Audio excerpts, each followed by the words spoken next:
Team ইন্ডিয়াকে যে এইভাবে ম্যাচ হারতে হবে তা প্রথম 4 দিনের খেলা থেকে কখনো বুঝতে পারেন। আর লোয়ার মিডল অর্ডারের ব্যর্থতা, ক্যাশ মিস, নির্মিশ বোলিং ম্যাচটাকে ছিটকে দিয়েছে আমাদের টিম ইন্ডিয়াকে। ফলস্বরূপ ইংল্যান্ডের বিরুদ্ধে প্রথম টেস্টে 5 উইকেটে হারতে হয়েছে আমাদেরকে।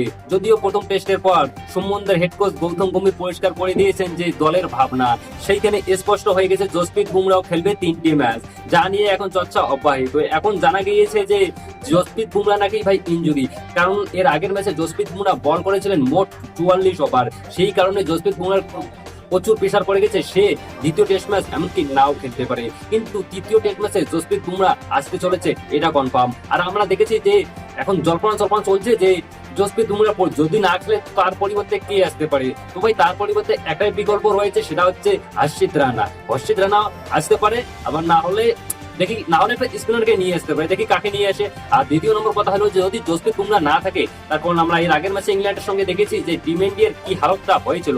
আবার যদি আমার কাছে জসপ্রীত বুমরা আমাদের কাছে না থাকে তো কি অবস্থা যে হবে বলা যায় না। তার কারণ মোহাম্মদ সিরাজ এবং প্রসিদ্ধ কৃষ্ণা যা বোলিং করেছে, যা গুলো বলার কথা না। মোহাম্মদ সিরাজ শুধুমাত্র 2টা উইকেট পেয়েছে এবং প্রসিদ্ধ কৃষ্ণা হয়তো 4টা উইকেট পেয়েছে, কিন্তু ইকোনমি যদি দেখি আমরা 6 থেকে 7 প্রসিদ্ধ কৃষ্ণার ইকোনমি।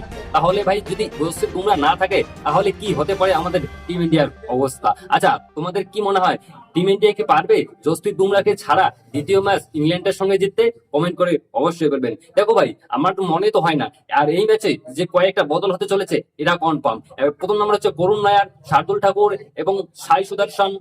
এই দুটো বদল, এই 3টা বদল হতে চলেছে কনফার্ম। তার কারণ এই 3টার যে পারফরমেন্স যদি আমরা দেখি তো ভাই একদমই কিন্তু খুবই খারাপ।